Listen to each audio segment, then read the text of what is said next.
Hey guys, it's Kevin in my review for MaXXXine. And this film, we're following up MaXXXine from the events of X, where basically she has now completely abandoned her life in Texas to become a porn actress, but she is now trying to make her way into Hollywood to become a serious actress within a horror film. But when a killer ends up on the loose, MaXXXine starts to think that there may be a link between this killer and her past, which may threaten to ruin her potential to stardom and everything she has been building all along. And I mean, I was pumped out of my mind for this film. If you didn't see my review for X, you know I really love that film a lot. I thought it was just so incredibly distinctive and yes, very evocative of films from the 70s, but being a lot more thoughtful and diving into so many interesting ideas of its own that I wasn't really expecting, and going in so many just bizarre and off-the-rails directions that we expect to see within an A24 film. And then Pearl, I never did a YouTube review for, but I fucking love that movie so much. I think it is easily one of the best origin stories or prequels to how a killer becomes a killer in like a horror film that I think I've really ever seen. The way that movie dived into ideas about stardom, but like the having to pay the price for it and how much that can eat away at everything else within your life, and kind of just having to resolve to a life that you never wanted, and ideas about abandonment and things like that. So incredibly well done. Goth just absolutely killed it in that role, and I really wish I did a full review for it, but regardless, I mean, now we have MaXXXine, and my expectations were understandably pretty high for this film, coming off the heels of those two movies and how quickly Ty West ended up doing them, but yet they both turned out so well crafted. I really just had no doubt that this was going to be such an amazing conclusion. The marketing looked phenomenal. It seemed like this had the potential to maybe be the best of the entire franchise, and it didn't exactly reach those heights. I mean, I will say this, MaXXXine I think is still a very solid conclusion, and there's a lot of things that it does do really well. It just isn't quite on the level of its previous two movies, and for quite a few reasons that I will get into in a little bit, but I do just kind of want to get deeper into the film, starting off with the cast here. And I gotta say, I think throughout all of these films, the cast has been so incredibly rock solid. Even in Pearl, where you had a lot of actors I hadn't seen before, I thought everyone was so well cast in those roles.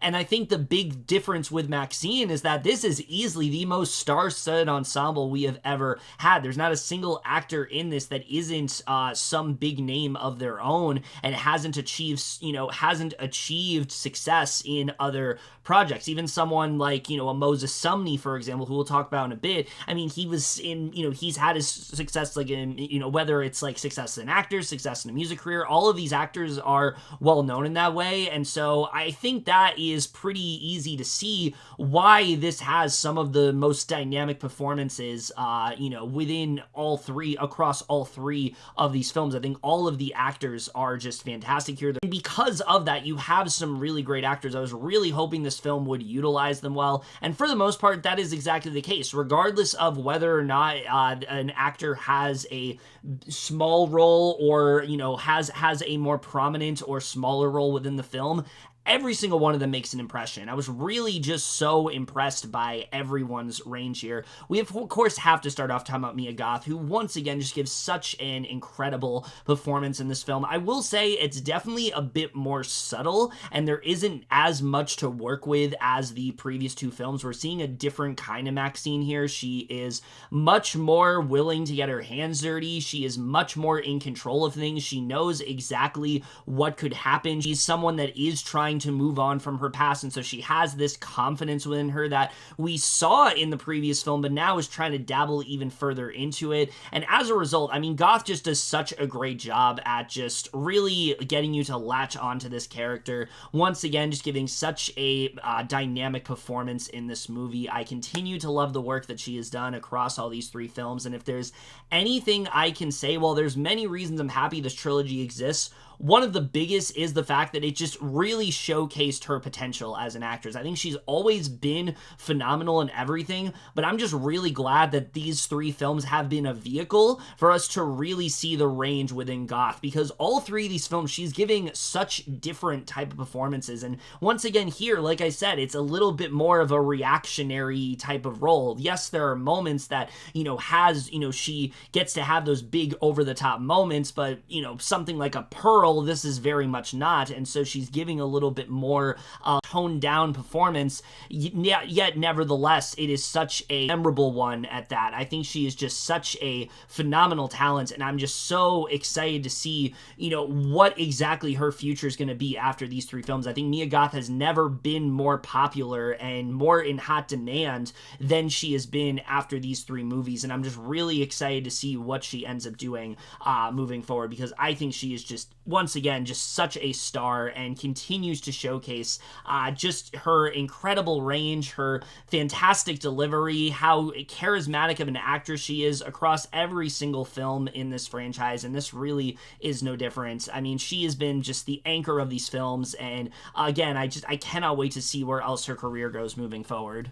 But I think for the first time in any of these films, she may not be the standout of this film. I think the rest of the cast actually does rival her in terms of the performances. Everyone's giving really showy and theatrical performances that honestly do kind of rival her at this point. Talking about someone like, for example, a Giancarlo Esposito, who is just so great to see him in a film like this, a role that he once again just really sinks his teeth into. He's playing this very sort of like mysterious but very dedicated agent to MaXXXine who's literally willing to do anything for her. There's no line he will not cross to make sure that things end up going well and that she has no distractions and that she can make this movie. And so he's a really fun character, but he also is a lot more livelier than we used to. There's actually some really good comedic relief with him, and I found him to be such a standout in this movie. I really enjoyed him here.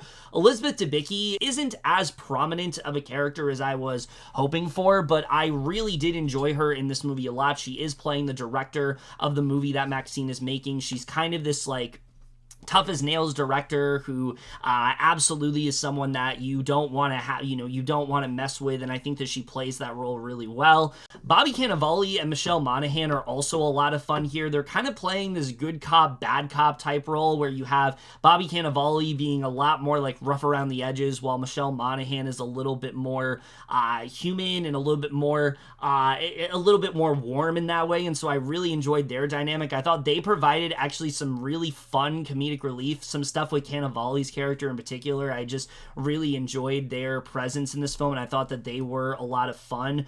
Moses Sumney, I thought was really good in this film. I enjoyed his performance here. Halsey and Lily Collins, everyone really does a great job, but I gotta say, it's the biggest standout of this movie, and really the person I'm most excited to talk about is Kevin Bacon, who, my God, I mean, he has really been making a comeback in the past couple years. We have seen him dabble in various projects where he's really tried to, continue to showcase his relevance and just what he can bring to the table. But this is easily one of his best performances in such a long time. He is just absolutely relentlessly entertaining here. He's playing this detective that is so sleazy and deceptive and yet so incredibly over the top, but he chews up all of the scenery around him. Every time he is on screen, your attention is fully on him, and he's just, what I love about him is that he is just really just giving it his all in this movie. All of the ridiculous nature of this character, the over-the-top moments, he just goes for it, and it is such a fantastic performance as a result. I just really enjoyed him in this film. I thought he was just, you can tell he is having such a blast and maybe having the most fun out of everybody. I really enjoyed his presence throughout this movie, and I thought he brought such a fun energy to this film that otherwise wouldn't have had. Oh my God, I'm in poor audio form because I forgot to leave something out. Yeah, when the film is focused on Kevin Bacon and Mia Goth and them kind of just like, going back and forth. The movie is just so incredibly fun to watch. I love their interplay throughout the film. I love how much the two are trying to constantly evade each other. I think that they have such a fun dynamic throughout the entire movie. And I think that those are some of the best scenes of the entire film, not just because of how much you care about MaXXXine and you want her to succeed, but also because, again, just how much fun Bacon is hamming it up throughout the entire movie. I thought that those two just work so well together.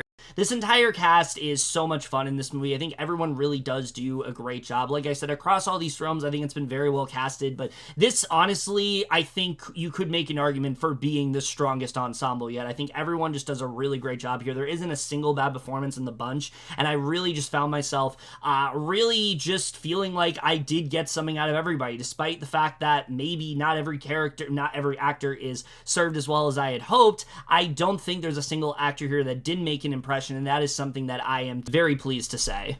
Alright, so now let's get to the directing and the writing, which I will say, Ty West's directing, aside from Mia Goth, has been one of the most consistent elements of this entire franchise, and that really is no different here. The thing I continue to be very impressed by within all three of these movies is just how distinctive all three of them are in terms of style. You can watch any entry of this franchise, and you can feel like it is its own movie, but it still finds a way to connect to the other two films, and I think what he does so well with MaXXXine is really just bring it home in terms of style. This film is probably the most different in terms of the other two films, whereas the other two movies had these, this very eerie and this very sort of menacing sort of tone to it. This movie almost isn't even really a horror film. In fact, I barely categorize it as one. I think that the other movies, yes, they took on their own genres. The first film is really trying to be like grindhouse horror, while the second film is trying to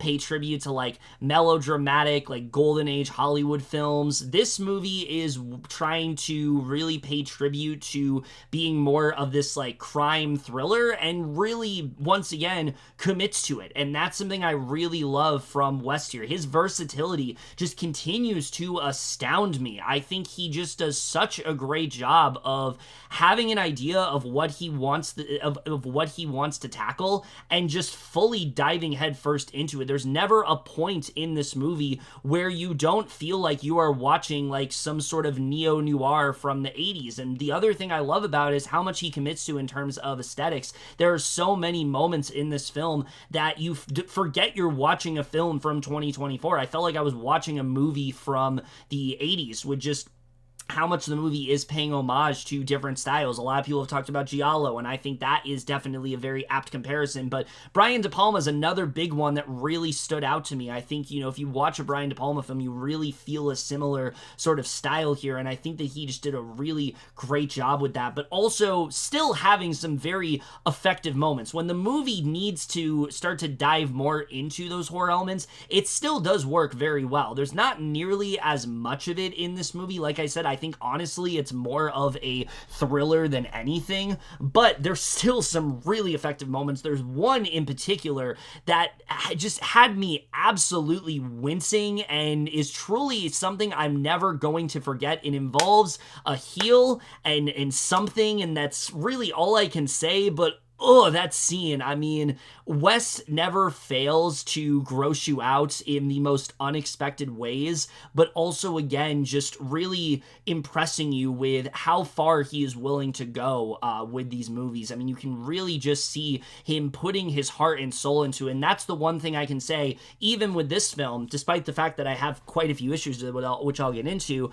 I think you still feel that passion. You still feel like this was a trilogy that he wanted to make all on his own. Nobody was forcing him to do this. This wasn't something where he was mandated or anything like that. This was something that he wanted to do all on his own, and you feel his vision across all three of these films, and that is just so refreshing to see. It is so easy to see a director take a hold of something and kind of see them start to fall out of love with it, or maybe not put in that same effort, but that's really not the case with Wes at all. He has you can tell, fully committed himself to this trilogy, and it's only going to help him as a director moving forward. I cannot wait to see what he is going to do next, because he is absolutely the kind of director I will be anxiously awaiting his next project whenever it does come. Now, with that said, as much as I have just gone on, endlessly praising his directing and just how great he is at crafting a film, when it comes to the writing side of things, this is the one element that feels a lot more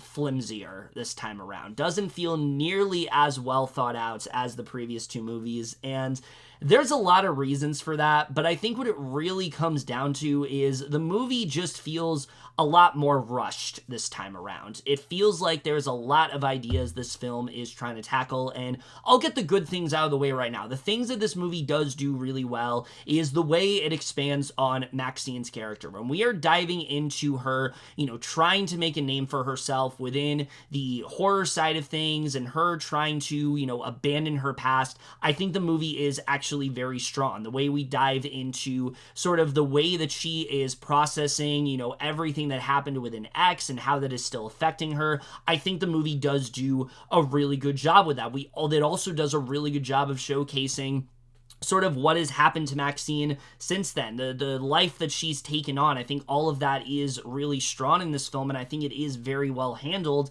and I think the movie, by the end of this movie, I do feel like I have a better idea of who MaXXXine really is and some of the challenges that she has had to face within her life. I do think the film did a really good job with that. But there's also this newer angle of this murder investigation that's going on within this film, and I think that is still really compelling. I will say, right off the bat, it is super obvious what's going on. Like, who is behind everything? I predicted literally like the first 5 minutes of the movie. Like, that wasn't surprising to me at all. There wasn't a single moment that, shocked me in that way. But I still found it to be really engaging, especially with how it is affecting MaXXXine. Because while there's this murder investigation going on, you also have Kevin Bacon's character who is trying to track her down and trying to get her to open up more about her past and have to relive her inner demons, and that part of the film is super compelling. I really liked a lot of the ideas that they were going for there, and I think that part of the movie is very engrossing when it comes to this murder investigation. You have the Night Stalker out there, and he's going after all these celebrities, but there's also another killer that's out there, and you kind of wonder, how is this connected? Is this separate from what's going on? The murders that are happening, are they intentionally the same? Is there a motive there? What really is going on? You know that it's all connected to MaXXXine, and you kind of just want to see how that all is going to go down. And so, yes, while it is predictable kind of what's going on, I think that the movie does do a really good job of still engaging you in this mystery and having you, wondering how this is all going to play out.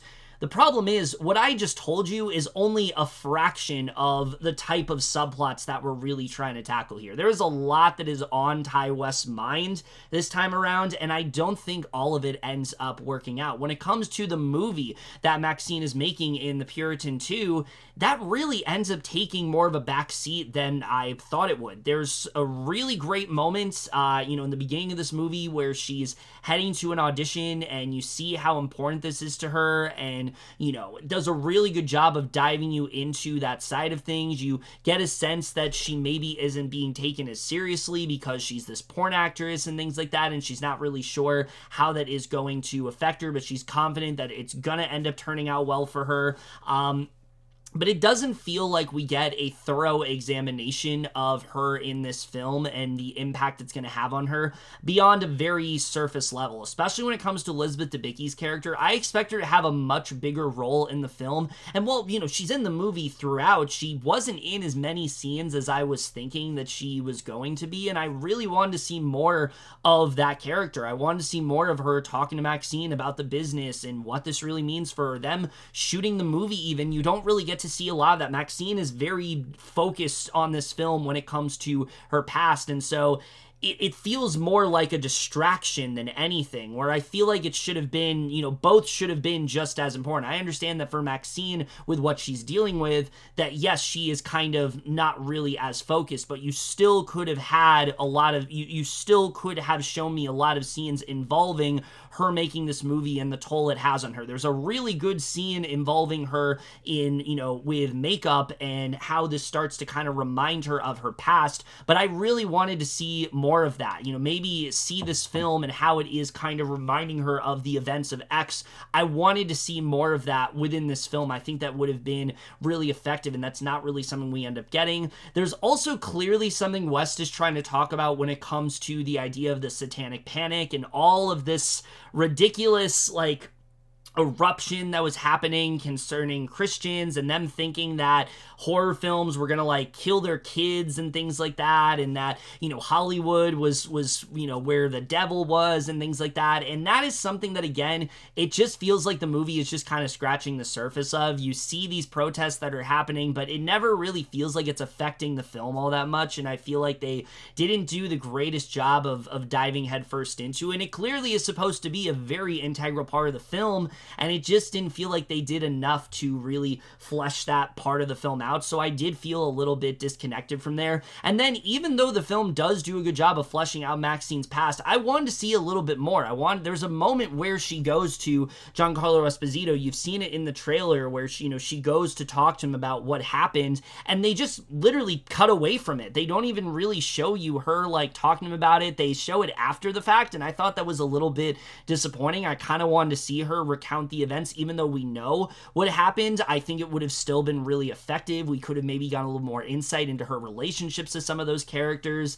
I don't feel like this movie tells us anything new about the events of X. I feel like, when watching this movie, I know just as much or just as little about the characters in that film as I did after watching MaXXXine, and I feel like this film, it should have done a better job of kind of tying everything together. And while it does for MaXXXine, when it comes to the other elements of that film, it doesn't really end up doing that. So I was a little bit disappointed with that. That being said, even though, yes, maybe those characters weren't as well fleshed out, compared to the characters in this movie that aren't MaXXXine, I feel that they feel far more three-dimensional, because the characters here I just found to be so incredibly one-note for the most part, and that really was a problem for me because of the fact that, a lot of these characters are very important to MaXXXine. Take Moses Sumney's character, for example. All we really know about him is that he's MaXXXine's best friend. He works in a video store. They have a very close relationship in that way. But other than that, I really didn't feel that connected to that character. But he's a very important character. I'm not going to really get into why, but he very much is someone that clearly is supposed to be of importance to this film. And he's really only in a couple scenes, and I found his character to just be very lacking. I didn't really feel that connected to him. I liked the performance. I thought, he did a good job in, getting you to understand, the friendship that these two really had. I liked that part of the film, but I just didn't feel that connection to his character. Same when it comes to Halsey, even though she's only in one scene in this movie, and I kind of expected her to have a very limited screen time based on what we saw in that trailer. I think the film could have done a better job of making her scene a bit more memorable. She comes off more as a plot device than anything. She doesn't really come off as someone who is that integral to the film. Something that X did really well is, even though, yes, maybe the characters weren't necessarily three-dimensional, they did make them more than just hapless victims. I did feel like I knew something about every single character. I can't really say that when it comes to this movie. Kevin Bacon, yes, I know quite a bit about his character. I felt connected to him. I felt like, you understood the mission that he was going on and things like that. Same with Giancarlo Esposito. I felt like I knew his character very well. They try to dive a little bit deeper into Bobby Cannavale's character, but it is so incredibly brief and honestly just kind of makes for a punchline most of the time. It didn't really feel like they got as in-depth with him as they needed to. So again, I felt very disconnected when it came to a lot of these characters. I enjoyed the performances that they were giving, but can I really say I cared about these characters and I really, feel like I'm gonna remember them beyond this film? I really don't. I'm even struggling to remember some of their names, to be honest with you. Some of them do stick out, but some of them, I was having a conversation with a friend and he brought up a name to me and I was like, wait, who is that? I was like, oh, that's that character. Like, that just shows you how unmemorable how so many of these characters are. They're not flat by any means, but well developed and memorable. I can't really say that either. The problem is all of these characters that I'm mentioning, they're all supposed to be very meaningful to MaXXXine. There's a really good scene where you kind of see an effect, one of the characters that she was attached to and the effect that this has on her. But aside from that, I didn't really feel the closeness between them. I didn't really feel that bond. I felt very sort of disconnected. They felt more like chess pieces than anything. And that was definitely a problem because, again, these are not characters that we've been previously introduced to, so I don't really feel that connection with them. MaXXXine, I know her. I liked how she was developed in X. I like what they do with her in this movie, so naturally I'm going to feel connected to her. But the other characters, I don't really feel that. Kevin Bacon, yes, because like I said, he's giving such a larger-than-life performance. I really found myself latching on to him. Same with Giancarlo Esposito. But the other characters here, I can't really say that for, and that was definitely a problem for me. So those things really did end up bringing the movie down, but what really ends up, hurting this film, and I think what really makes it not as good as the other two movies, is the third act of this film, which I'm sure you've heard a lot of people discuss that have talked about this movie, and I will say this. I don't think that it is as, damning of an ending and I don't think it's nearly as disastrous of an ending as some have made out to be. But it really isn't quite as satisfying as I want it to be either. I will say, the way things wrap up for MaXXXine, if we're talking about the way things end for her character, yes, I did feel satisfied with that. I felt like the way I wanted things to go for MaXXXine, the direction I want her character to go, is where they took her in this movie. That is what I will say. But the execution of it, I just felt very underwhelmed by, because the way things play out, there's a reveal that happens, and it seems like it should be something that is way more impactful, something that has a way bigger effect than it does, and we kind of just dive right into the climax, and it just didn't feel fulfilling at all. It felt so incredibly rushed.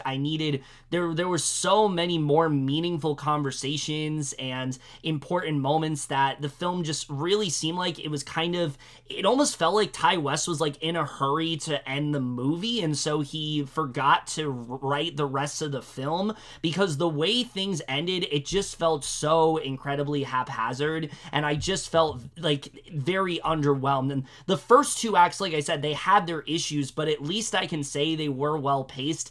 This just felt so incredibly rushed and very overly convenient than it really should have. And like I said, it felt like the whole film is building up to this huge confrontation, and that it's gonna make MaXXXine have to unpack all these difficult things within her past, but instead we rush right into kind of the resolution of it all, and it just felt very uneventful to me. I was like, okay, that's it.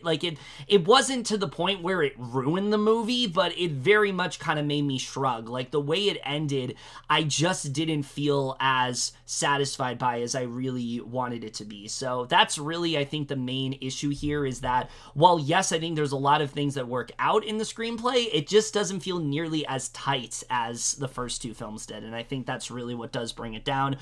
When it comes to cinematography, though, this is an area that still really ends up succeeding. I already talked about how I really enjoyed the way this film depicts the 80s, but like I said, this film really just feels like the 80s. You're plucked right into that setting. There's this great scene where MaXXXine is walking around Hollywood. You see all these different posters, all these different familiar sightings. I thought that was just a really well-handled scene, really just got you to understand the environment that we're in, but also employing various, styles that we've seen in other films. Like, for example, whenever MaXXXine is harkening back to her past, it's always presented as like a film reel, and I thought that was a really interesting idea. It was a really cool aesthetic choice, but also kind of got us to look inside her head a bit, and I really liked the way they ended up doing that.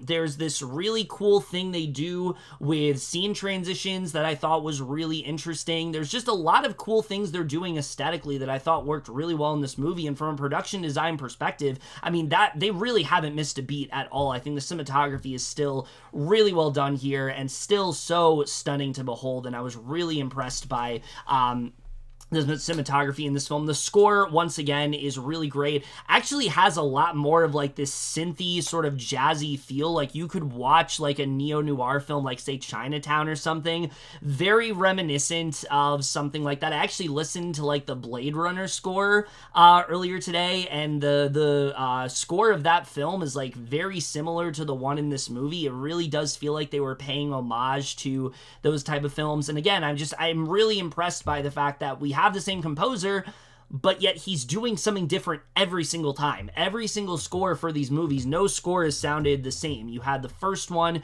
which, you know, it felt kind of minimalistic, but also felt like it was paying tribute to those Grindhouse films. You had the second movie, which had this big orchestral score, and now this third one, which, like I said, it's a lot synthier. It's a lot more of like a lot of like saxophones and things like that, and I just really enjoyed the instrumentation and stuff like that a lot. I thought the score was just fantastic here, and the editing, like I said, I just think this film is a little bit too messy. There's a lot of times we're just kind of jumping around, and there's things that happen and they just don't feel nearly as satisfying. There are things that are introduced that don't feel as fleshed out this time around, and that really is the main thing that does bring this down. I think Wes just needed a little bit more time to work on this in terms of the script, in terms of what he really wanted to do. I think he had an idea of how he wanted this movie to end.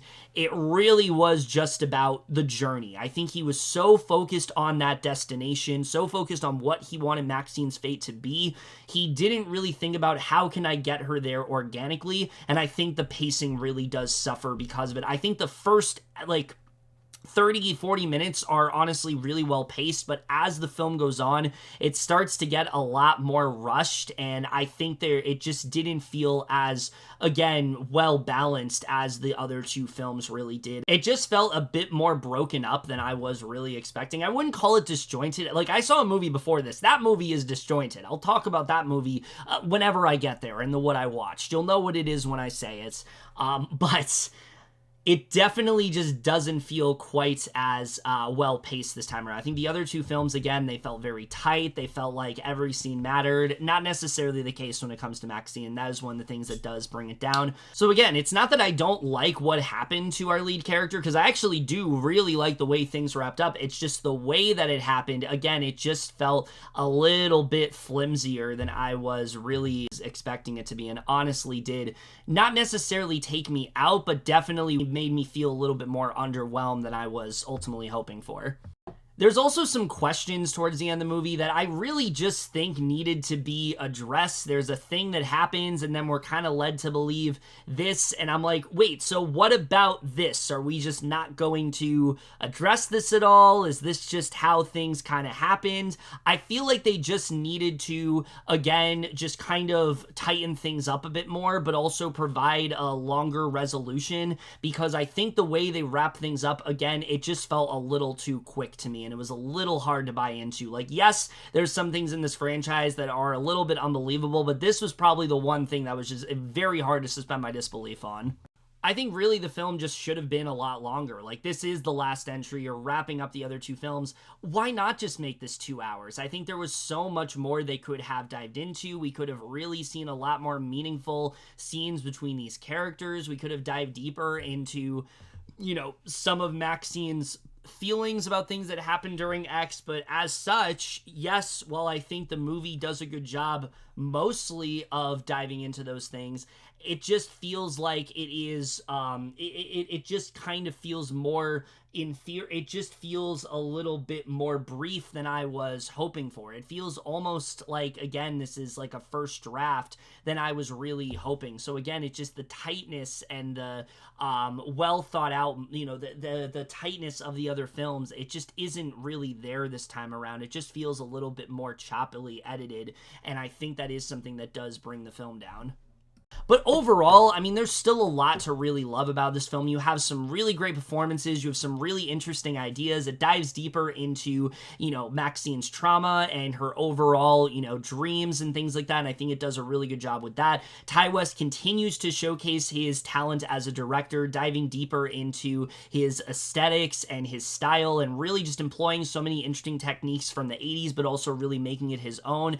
It goes in some really wild directions, some of which doesn't really end up feeling earned, but yet it still is a very entertaining film. I wouldn't at all say this movie was boring. It did have my attention throughout, but the big show-stopping home run that I was hoping for, I really can't say that when it comes to MaXXXine. I think it has some really strong moments. I think it does have a lot of good things to like about it. It just, when you compare it to the other two films and how well put together those were, how well thought out everything was, how well paced it was, the really dynamic characters, the memorable scenes, this film just doesn't hold up in comparison. It is not at all a bad movie. In fact, it actually is a pretty good movie. It just wasn't quite on the level that I was really expecting. So with all of that said, I am going to give MaXXXine overall a B-.